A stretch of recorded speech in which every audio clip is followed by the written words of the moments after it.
కేజ్రీవాల్ వంతు ఇంకొక అంశము కేజ్రీవాల్పై ఢిల్లీ కోర్టులో ఈడీ ఫిర్యాదు హేమంత్ సోరెన్ కూడా చూసాం కదా జార్ఖండ్కు సంబంధించినటువంటి ముఖ్యమంత్రి ఎన్ఫోర్స్మెంట్ డైరెక్టరేట్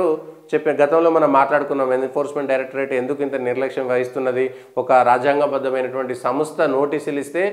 రాజ్యాంగాన్ని కాపాడుతా అని ప్రమాణం చేసినటువంటి ఒక ముఖ్యమంత్రి స్పందించకపోవడం అనేటువంటిది ఎట్లా అనేటువంటిది మనం మాట్లాడుకున్నాం కదా ఇది కూడా అంతే రాజ్యాంగబద్ధమైనటువంటి పదవిలో ఉండి కాన్స్టిట్యూషన్ను మేము గౌరవిస్తామని చెప్పుకునేటువంటి వాళ్ళు మేము సెక్యులర్ అని చెప్పుకునేటువంటి వాళ్ళు రాజ్యాంగబద్ధమైనటువంటి పదవిలో ఉండి రాజ్యాంగం ఇచ్చినటువంటి పదవిలో ఉండి అదే రాజ్యాంగబద్ధంగా ఉన్నటువంటి ఎన్ఫోర్స్మెంట్ డైరెక్టరేట్ ఇచ్చినటువంటి ఒక నోటీసుకు స్పందించినటువంటి ముఖ్యమంత్రి ఏ విధంగా ముఖ్యమంత్రి పదవికి అర్హుడనేటువంటి చెప్పాలి గతంలో ఇది అంతా వీళ్ళు కావాలని చేస్తున్నారు ఈడీ సిబిఐ చేస్తున్నటువంటి అంశం గతంలో ఇదే ప్రధానమంత్రిగా ఉండి ఇప్పుడే హోంమంత్రిగా ఉన్నటువంటి అమిత్ షా నరేంద్ర మోడీకి కూడా సిబిఐ గోద్రాకు సంబంధించి గుజరాత్లో జరిగినటువంటి అల్లర్లకు నోటీసులు ఇచ్చింది విచారణ ఎదుర్కోమనంటే సిబిఐ ఆఫీస్కి ముఖ్యమంత్రి హోదాలో వెళ్ళి నరేంద్ర మోడీ విచారణ ఎదుర్కొన్నటువంటి విషయాన్ని మనం చూస్తున్నాము 2 సంవత్సరాల పాటు గుజరాత్ నుంచి తడీపారు చేసినటువంటి అమిత్ షా ఉత్తరప్రదేశ్లో తలదాచుకున్నటువంటి విషయాన్ని కూడా మనం చూస్తున్నాము వాళ్ళు గౌరవించారు కదా మనం కూడా గౌరవించాలి కదా అరెస్ట్ చేయాల్సినటువంటి అవసరం లేదు విచారణ సంస్థలు విచారణకు పిలిస్తే వెళ్ళి నా తప్పు లేదని రుజువు చేసుకోవాల్సినటువంటి పరిస్థితి ఉంటుంది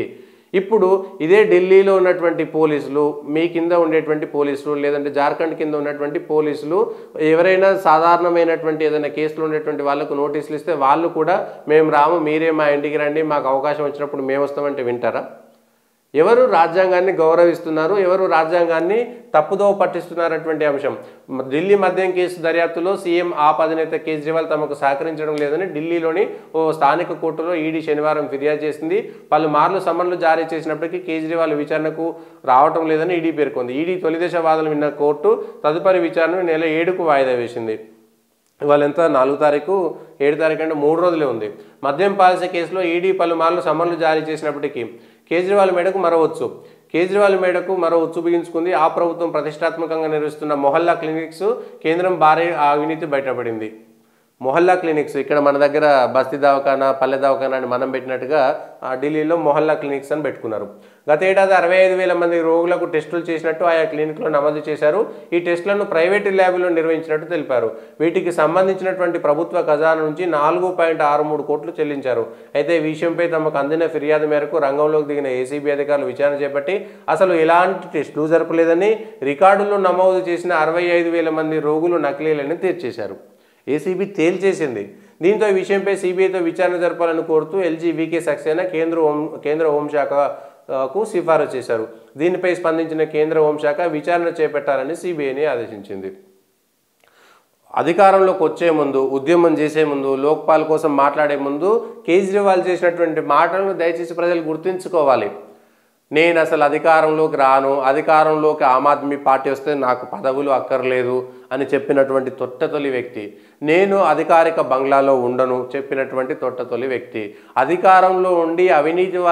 అవినీతి చేసినటువంటి వాళ్ళను మేము ఎట్లా సహిస్తామని అప్పుడున్నటువంటి కాంగ్రెస్ పైన తీవ్రమైనటువంటి విమర్శలు చేసి సోనియా గాంధీతో పాటు కాంగ్రెస్ పార్టీని నానా దుర్భాషలాడుతూ అసలు దేశ ద్రోహులు కాంగ్రెస్ వాళ్ళని విమర్శించి ఇప్పుడు తన అవసరం కోసం కాంగ్రెస్ పార్టీతో చేతులు కలిపి ఇండి కూటమిలో మళ్ళీ ఒకసారి పెట్టి మోడీని ఓడిస్తామని చెప్పడం కోసం అన్ని అడ్డదారులు తొక్కుతున్నటువంటి వ్యక్తి మద్యం కేసులో ఒక మంత్రి ఆ పైసల కోసం చేసినటువంటి వ్యక్తి వీళ్ళంతా మళ్ళీ లోక్పాలు ప్రత్యేకంగా అవినీతి రహితమైనటువంటి సమాజం కోసం మేము ప్రత్యేకంగా వచ్చామని అన్నా హజారే గారిని పాపం ముంగడబెట్టి ఆయన పేరును వాడుకొని వీళ్ళు అధికారంలోకి వచ్చినటువంటిది మళ్ళీ వీళ్ళు విదేశీయులు ఎవరైతే విదేశీ శక్తులు భారతదేశం పైన